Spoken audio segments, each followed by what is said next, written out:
I'm Jenni Carlson. I'm Barry Trammell. Welcome to the Jenni and Berry Show. The playoffs are back, baby. Paycom Center was rocking Sunday night as the Thunder and Pelicans tipped off their first round series. Did an off shooting night and a closer than expected outcome do anything to damper excitement? We'll talk about all that and more. But first, we want to say thanks to these sponsors for supporting the Jenni and Berry Show. MidFirst Bank, Next Gen Roofing, Two Fellas Movers, the Oklahoma Ford Dealers Association. Drive into your best in Oklahoma Ford dealers today for the best deals on Ford's full lineup of trucks and SUVs. Ford is the best in Oklahoma. We also want to tell you to subscribe to our show. Do it right there on YouTube.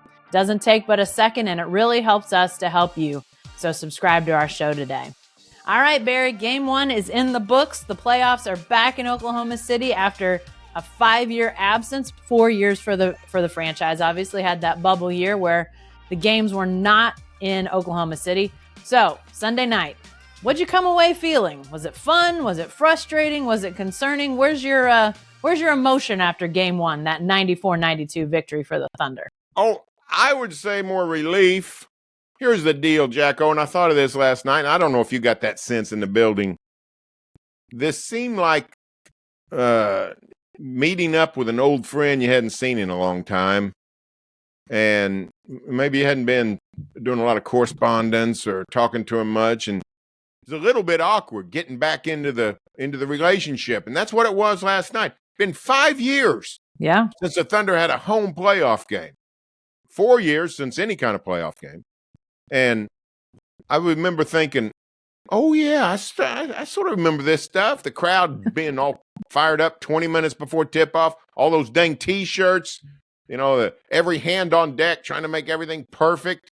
And one thing we forgot is things are tighter in the playoffs. It's not supposed to be as easy as the Thunder made it. The Thunder won 57 games and really had a sort of a breeze of a regular season. The point differential, the net rating was through the roof for the Thunder all season. They didn't have that many close games. The playoffs are supposed to be close, and what we got stuck with the first weekend of games, Thunder was the last game. The first 7, most were blowouts. Knicks Sixers was a pretty good game, but we just didn't have any good basketball. And you sort of got lulled into this, oh, yeah, Thunder's just going to whack the New Orleans. That's not the way it works in the playoffs. You go back to the best Durant and Westbrook game. I mean, Memphis would come to town and just, put the Thunder through the ringer. So it's not supposed to be easy. It wasn't easy. It's not going to be easy going forward. This is the experiments are over. Sort of the free rides are over. If you win by a quarter of a point, you celebrate like it's Mardi Gras. Yeah, I think I saw something on Twitter last night that I leaned over and showed you at one point. That the Thunder, we were not yet to the end of the game, so I assume this may have even changed, but I think the Thunder-Pelicans had something like 20 lead changes, which was more than the rest of the first games of all 7 of the other series combined. So the Thunder-Pelicans had an outlier of a game compared to the other game ones. But you're right. I mean, this is playoff basketball. We heard it from some of the players afterwards, which was kind of funny considering for a vast majority of them, this was the first time they'd ever played in the playoffs. What do they know about playoff basketball? But they were right. I mean, it is the way the playoffs go, and close games are part of it. Now, relief, I agree with you. I think there was a lot of relief, but it was fun, Barry. I mean, you and I walked from the back where we were pregame out into the arena with about, 20 minutes before tip-off, maybe even a little more than that. And it was already buzzing. Yeah. It was loud. People were on their feet. And that just continued throughout the pregame when the teams came out, through the introductions into the first quarter. People were excited. It was a fun atmosphere. And I think, even though you're right, as close as it was, there were a lot of, sighs of relief after it was all over. It was a lot of fun on Sunday night, too. Well, it was, and it brought back a lot of memories. We did a show last week on playoff memories. Just the memories of being in the playoffs, just the experience. We'd sort of forgot the rhythm of the playoffs and how cool it is. You you said everybody was there 20 minutes before tip-off. Where else you going to do on a Sunday night? I mean, it's not like, we didn't play at 6 p.m. on a Thursday where everybody's, working until, scrambling like crazy. You could have went to Lake Eufaula and, skied all day and then driven home, taking a shower and sat around relaxing and say, well, about time to go to the arena for the ball game. So, but it was a bubbling place. The Thunder could have raised the roof. They could have blown the roof off the Paycom 2 or 3 times last night. It didn't happen. Everybody kept waiting for that. It was a grind. It was literally like one of those Memphis series. And Tony Allen and Marc Gasol, nailed a board atop the basket and said, now try scoring. And so that's what it was. I assume it won't continue to be that way, but you never know. But you're right, Jacko. Man, it was fun. It was just, it brought you back. It made me feel like an NBA old timer, like a Major League Sports market old timer. Hey, we're back. This is like, it's like Frankie Fresh is playing second base. Remember when the Giants were great? That's what it was like. So I thought it was a fun night, and it could get funner if somebody starts making baskets. Well, we'll talk about the shooting. I want to mention one thing. When you think about the old days, I thought it was great. Then the fourth quarter, they used the clip of Hoist the Colors. Hoist the Colors. Oh, it's my favorite part of that literally was my favorite part of the night. Oh, do I love that? Oh. That was a flashback to days of yore, because I think there were probably a lot of people in the arena going, what is this? Kira Sedgwick and is that her name? Am I getting that right? I can't remember who the actress was. I don't know, but she's cool. Of course not. I'm a sucker for any European accent, but it was great. The Hoist the Colors was fantastic. That was my favorite part of the night. And here comes Rumble with the big flag, waving it. And that was my I literally thought that was the height of the fan participation. That's when, because you're right. A whole lot of people a lot of people in there might not have been to a playoff game because of Thunder. Right. Some fans have fallen off. Some come on since they've come on in the new era. They don't remember. Yeah. Back when the world was young and Russell Westbrook was going up against Patrick Beverly or Mike Conley or whoever was his enemy of the day. So, that Hoist the Colors was my favorite part of the night. It was great. It was way better than most of the shooting we saw on Sunday night, quite honestly, Barry. It was suspect on both ends. So I got to ask, do you feel like it was a case of good defense, or was it literally just bad shooting? I think the defense was good on both sides, really good. You got to guard Shea. Yeah. Because he's not missing a bunch of 24-footers. I mean, he's trying to get to the basket every time. And if he's not, somebody's playing good defense. And the Pelicans built a wall. They got Lord Voldemort there, Valanciunas in the paint. He's 7 foot tall, but he's wide. Very wide. I mean, he's a big old piece of human flesh. So getting around him is tough. And of course, they got great defenders too. Herb Jones is really good. And that was my concern when people were saying Kings or Pelicans, who would the Thunder rather play? And even after Zion went out, I said, I'd rather play the Kings because I don't wish 2 weeks of Herb Jones on Shai Gilgeous-Alexander. I think too much of the young lad to wish that on him. So Herb Jones is going to be a problem. Right. So the Pelicans played good defense. The Thunder played good defense. I think the Thunder has the advantage for this reason. Both teams missed open threes. Yeah. The people who missed for the Thunder are better shooters than the people who missed for the Pelicans collectively. Yeah. So I think that bodes, it's optimistic nature going forward. I think the shooting will get better. Both teams aren't going to shoot that bad. But the defense was at a high level for both teams, I thought. Yeah, I definitely think so. And Herb Jones isn't the only good defender for that team. I think we talked at one point last night about Brandon Ingram. How good of a defender is he? I don't know that he's great, but he's long. And that's really a lot of those guys. It's like Inspector Gadget arms. It just keep going and going and going. And it's hard to play. Yeah. Hard to play against guys like that. So, yeah. And and then you look at what the Thunder throws out there, and Lou Dort, terror for Brandon Ingram, anybody he's on. I thought even though Valanciunas had 20 rebounds, we'll get to the rebounding in a second, I still thought the Thunder did a pretty good job. Chet Holmgren, we saw Jalen Williams get a jump ball with Valanciunas at one point.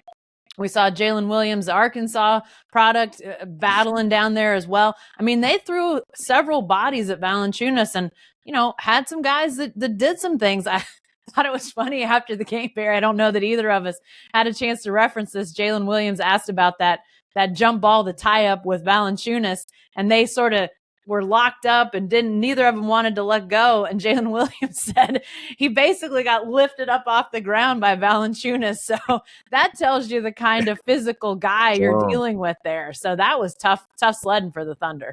Yeah, and you know what, Jacko? I hadn't thought of this till you mentioned it, but I thought Arkansas Williams' minutes were good. Very good. We might see more of him. He made a couple of outside shots too, which means gold medal on his shirt for the night because nobody else was doing that.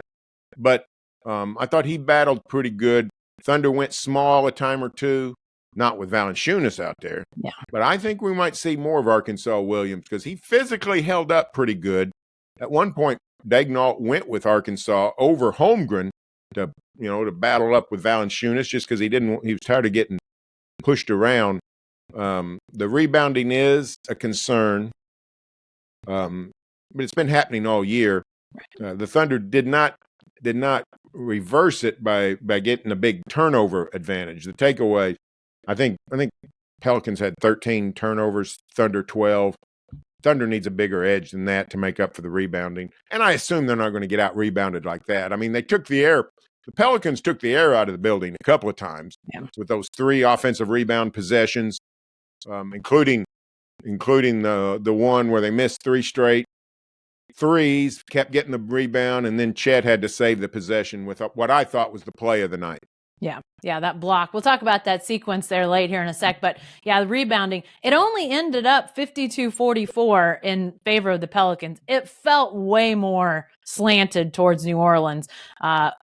Probably the biggest issue, Barry, Oklahoma City only 8 offensive rebounds. And they didn't have one that was physically credited to an actual player until the second half. They had a team offensive rebound in the first half. No more offensive rebounds in the first half. I understand the challenge is great, but you got it 50-50 balls, long rebounds. It's not just Valanciunas who's getting rebounds. They've got other guys getting rebounds. Some of those are, you got to make a little extra effort if you're not going to get the close in ones to have second chance points. I thought that was a huge difference maker early. We know games are won late, but only 8 offensive rebounds. To me, that was the bigger issue for the Thunder when it came to the boards. And you're right. I mean, the turnovers, I think Oklahoma City, New Orleans ended up with 14 turnovers. So again, that was a number that felt like it was maybe a little inflated towards the end, but getting turnovers is going to make up for that. And that was sort of out of balance most of last night. Yeah, you made a great point. It's one thing to just get hammered. If Valanciunas is going to go to the offensive board, unless the Thunder sends the fire department out there's not much you can do about it. But these long rebounds, recovering 3-point misses. Yeah. That's inexcusable for the Thunder. The Thunder's younger, they're springier, they're more athletic mostly. Those are the balls you got to get to. Yeah. And the Thunder didn't get to them on Sunday night. So that's the one thing that's got to change. The tip ins, the muscle stuff. There's nothing anybody can do about Valanciunas outweighing Chet by 100 pounds. Right. That can't be fixed in this series. But the balls that pop 12 feet out from the rim, Santa Clara Williams, Lou Dort, Aaron Wiggins, Josh Giddey, Shea, all those guys, they got to spring into action and go grab those balls, and that didn't happen very often. The Thunder dodged a bullet last night by without getting to those rebounds. That's got to change, no doubt about it. Well, and some of those 3-point misses that they didn't rebound lead us to that final minute or so of the game in the sequence where we saw 3 New Orleans 3-pointers miss and get rebounded by the Pelicans for a 4th shot that Chet Holmgren did swat. I mean, those final couple minutes were electric. We saw a play that we didn't really talk much about. Lou Dort draws a charge on Ingram. Then the Thunder hits a jumper. SGA finally hits a shot late in the game after missing a bunch, 3 turnovers in the fourth quarter.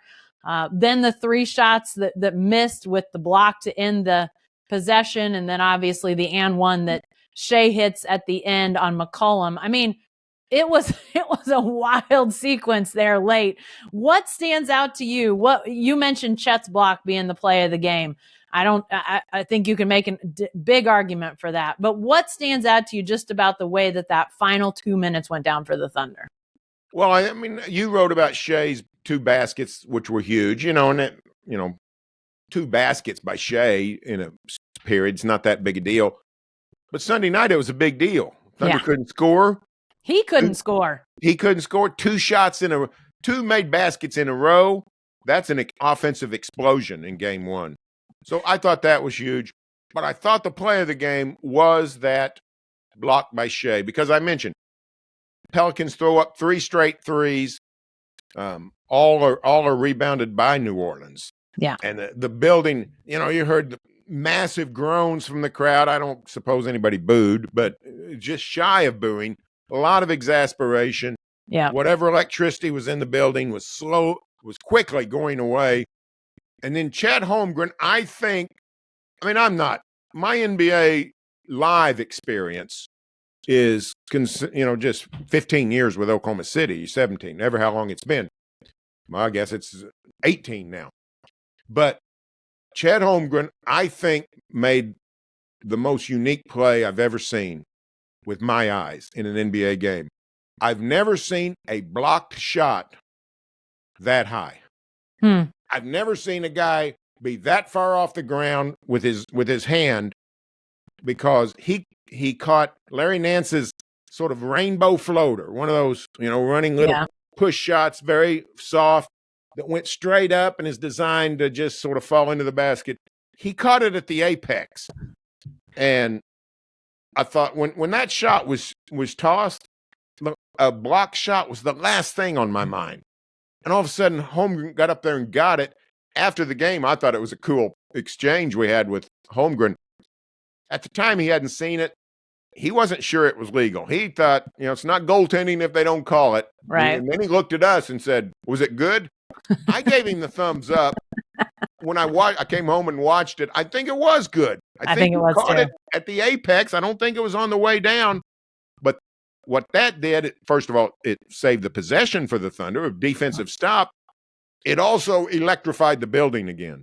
Yeah. And the electricity never left, because those 3 offensive rebounds, 2 things are the biggest momentum plays in basketball for any team: 3-point makes and offensive rebounds, which suck out the defense. And if you're the home team and you allow offensive rebounds, nothing frustrates a crowd more than that. Yeah. And Chet returned the electricity to the building with that unbelievable block. Yeah, and I thought it was interesting. After that block came Shea's and one, which was a great play on his part. They get the switch out high. Jalen Williams has CJ McCollum on him. Shea had started out with Herb Jones on him. They get the switch, and so it's CJ McCollum on Shea, and then Shea takes advantage of that matchup, but still has to make an extremely difficult shot on a drive, a fall away. He's falling away. McCollum is flailing at him. He contacts him, but Shea drops it in like nobody's there. I mean, it's one of those. I watched it again, like you said, watching things after the fact once we're writing. Watching that shot just as smooth and soft and pillowy as you can imagine for the way that it looked out on the floor, for him to have that shot in his arsenal. Unbelievable shot. But Barry, one thing I want to mention, you talked about Chet. We can't go any further without a tip of the cap to Chet's fellow rookie, Cason Wallace, because Cason Wallace is out there in crunch time. They've got 2 rookies on the court, Barry, in the final moments of that game.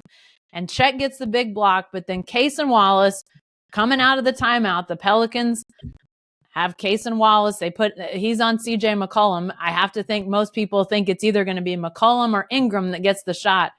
Case and Wallace, the possession before, Barry, he had given up a basket to CJ McCollum. CJ McCollum hits a jumper over Case and Wallace.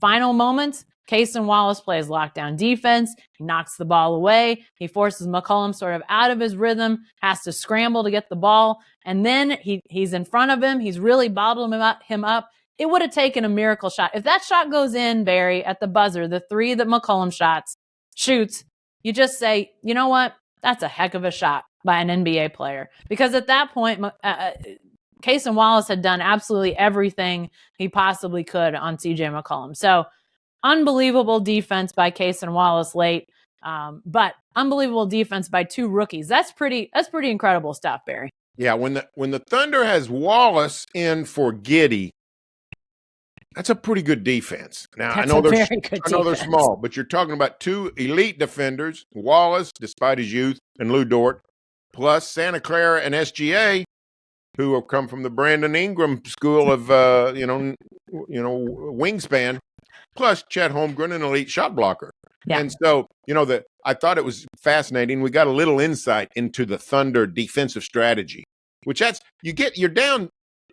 up 2, and the other team has the ball. In a low-scoring game, that's what you want. If you'd rather be up 2 without possession than being down 2 with possession.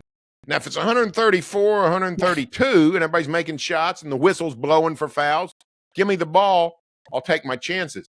But the Daignault and SGA and Santa Clara, everybody sort of gave us an insight into this strategy, which is you can't give up a 3.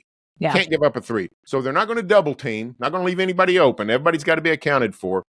But you also, you don't want to give them an easy 2. You want to make them take a tough 2. And you want to funnel them to Chet. I think it's Shea that said that. Hey, we want him to drive on Chet because we just seen him with the block of the year. So what McCollum actually did a good job getting a 3-point shot off. Yeah. But I thought Kaysen, Daignault said he made a mistake at the very end by jumping and letting McCollum at least get a shot off, but it was not a good shot. No. It was a step-through three-pointer. Step-through three-pointers are not a shot anybody practices. Right. That's what you want. You want NBA players taking a shot they don't practice. That's all those fancy shots we see on the PGA Tour and the Masters and everywhere. Most of those guys are practiced. When they're up against a tree and have the 7-iron turned backwards because they got to hit it left-handed, that's all luck. If it goes well, it's luck. And that 3-point step through, they're not practicing that shot. That's what you want them to take. The one problem, I actually heard Charles Barkley say something interesting on the postgame show. Kaysen jumps to the side, sort of, and McCollum steps through to get off that shot. Charles Barkley said, jump into him, which I thought, I don't know what would have happened if he had jumped sideways into Kaysen Wallace. Does the whistle blow? 3 foul shots? We're sitting here talking about the Thunder being down 1. CJ McCollum's going to knock down those foul shots. But it was I thought it was a fascinating last possession, and Kaysen Wallace played it fantastic. Knocked that ball away with about, 6 seconds left, wasted 2 or 3 seconds, made them go to desperation mode. So just excellent defense all around by the Thunder. Yeah, for sure.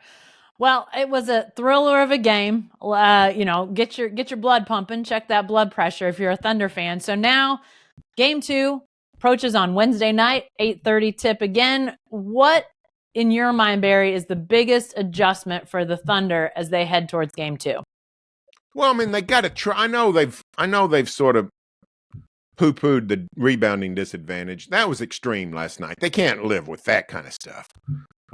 If the Pelicans are making shots, that kind of rebounding situation is going to be disastrous. We mentioned Arkansas Williams. I wouldn't mind seeing more of him. I thought Mark Daignault showed a few of his cards in that Josh Giddey just played 19 minutes. Everybody's been worked up about Giddey's minutes, and he's been playing great for the last 6 weeks. So it's not like he needed to sit. He only played 19 minutes. The answer to any question, I mean, whether it's what adjustments do you need to make or what should be the future of the Thunder or what should they serve at the concession stand, the answer is always more minutes for Aaron Wiggins. Give me more of Aaron Wiggins all the time. That can't hurt. But also maybe Isaiah Joe. I think Joe was 2 of 5 shooting last night in 15 minutes. If you want to make more shots, have Isaiah Joe take more shots, I think. So maybe a little bit more of him. On the radio, we had a little gentleman's bet, set the over-under for Gordon Hayward minutes at 11.5. And I took the under. I had some faith in Daigneault. He came through for me. I think 9.5 minutes for Hayward. It's okay if that 9.5 becomes 0, in my opinion. Hayward actually didn't hurt him. No. He didn't do anything. Yeah. I had a block. I appreciated the block shot. But give some Hayward's minutes to Aaron Wiggins and see what happens. But I also would like to see some different action for Shea. Yeah. Clearly, that wall was set up. And I don't know. I'm not a basketball savant enough to know how to free him. But that's got to be central to the whole thing is how do we get Shea some more room? Yeah, I think it is part of the answer is more Isaiah Joe, more Aaron Wiggins, some outside shooting. I think that could free up the lane a little bit if you had some of those, Inspector Gadget armed defenders who weren't able to clog the lane. It just felt like, and it was something that Mark Daigneault, it was something the Thunder talked about before game 1 is how the Pelicans are swarming defense. It's not just Herb Jones, as good as he is individually on the ball, as good as he was individually on Shai Gilgeous-Alexander. It really does come down to those guys swarm, and they do a good job of making, driving lanes disappear, really getting, in the way. And so I think that becomes a little more difficult if you do have some floor stretching shooting going on with Isaiah Joe, Aaron Wiggins, whomever. So I wouldn't mind more minutes for those guys either. And Mark Daigneault played 11 guys in this playoff opener, which is very, very much what he did during the regular season, playing a lot of guys. But I wouldn't be surprised if we see that shrink. I mean, I'm wrong, but I think this was a chance to sort of see some matchups, see how some things look. But I wouldn't be surprised to see that number go to, maybe like 9 this next game. I mean, that's still a lot coming off the bench compared to some of the playoff rotations, but 11 was a lot. And I'm with you. I don't necessarily think Gordon Hayward or I don't even remember who else came off the bench last night off the top of my head, but I think 9 is probably a good number, and you'd still get some quality play out there if you had 4 guys off the bench instead of 11 or 6. Yeah, I love Kenrich Williams. He didn't play very well last night. That's another one. Yep, I would agree. He was probably that 11th or 10th man. More Arkansas Williams, less Kenrich maybe. But I love Kenrich, and continuing to play him's okay with me. But I would definitely not use Hayward. But Daigneault sort of told us, he said, this was game 1. He said, I thought everybody had earned the chance to show what they could do. Daigneault is smart enough to know this is the long game. Yeah. There's been a lot of NBA series where the favorite has lost game 1 and then won in a sweep. NBA finals have been that way. And, veteran coaches, which is a fancy way of saying smart coaches. Daigneault's not a veteran, but he is smart. Right. He realizes this is a long series.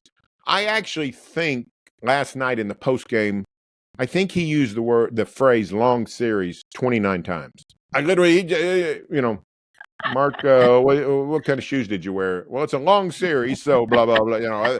He just kept saying it. And I asked him about Shai Gilgeous-Alexander after he'd been asked about Shai Gilgeous-Alexander, and in both instances, he talked about what a long series it was going to be. Long series, yeah. So I think he just wanted to see what worked and what didn't. So I don't know what we'll see in game 2, but it's going to be different than what we saw in game 1, because I did think he used that as an experimentation, a laboratory, and that's going to drive fans crazy. It's going to drive them nuts, because that's what the Thunder's been doing for 3 years. Playing guys, 13 in a first half, and just funky lineups. Sprinkling stuff here and there. Just throw stuff on the wall and see what works. Now he's doing it in the playoffs. And you know why he's doing it in the playoffs? Because it's a long series. If that was Game 7, we wouldn't have seen that stuff. But give the Thunder credit. Bless their hearts. They've got a mission, and they got a theme, and they've got a commitment to trying stuff, and they're not giving that up until they have to. Yeah. And they don't have to yet. They got the blessing of a 1-game lead, and they're in command of this series. I have a theory, Jacko, in the way playoff series. I think the opening game of a playoff is always the pressure's on the home team. I agree. Because if you lose that, oh my goodness, we've lost home court advantage. But if you win it, Game 2, all the pressure's on the road team. Yeah. Because nobody wants to go down 2. Yeah. So that was a big one to get. Didn't play well. Shot it terrible. Got hammered on the boards. But they came out a winner. And everything looks rosy here on this bright spring morning. That it does. Well, Game 2, we'll see if the pressure is on the Pelicans and if the Thunder can fix some of what ailed them in Game 1. Again, Wednesday night, 8:30 is the tip time at Paycom Center. But that's all the time we've got right now to talk about the Thunder. We've got all sorts of Thunder content at selloutcrowd.com, and you can find our columns, videos, and podcasts there, as well as barrytrammell.com and jenny-harrelson.com. If you want our content sent straight to your inbox, and who doesn't the day after the Thunder game is late, sign up for our newsletters. It's free and easy. Just head to selloutcrowd.com and opt in. If this happens to be your first time hearing or watching us, be sure to subscribe to our show on YouTube or your favorite podcast app. And if you like what you hear, please leave us a review. Thanks for joining us, and we'll see you next time.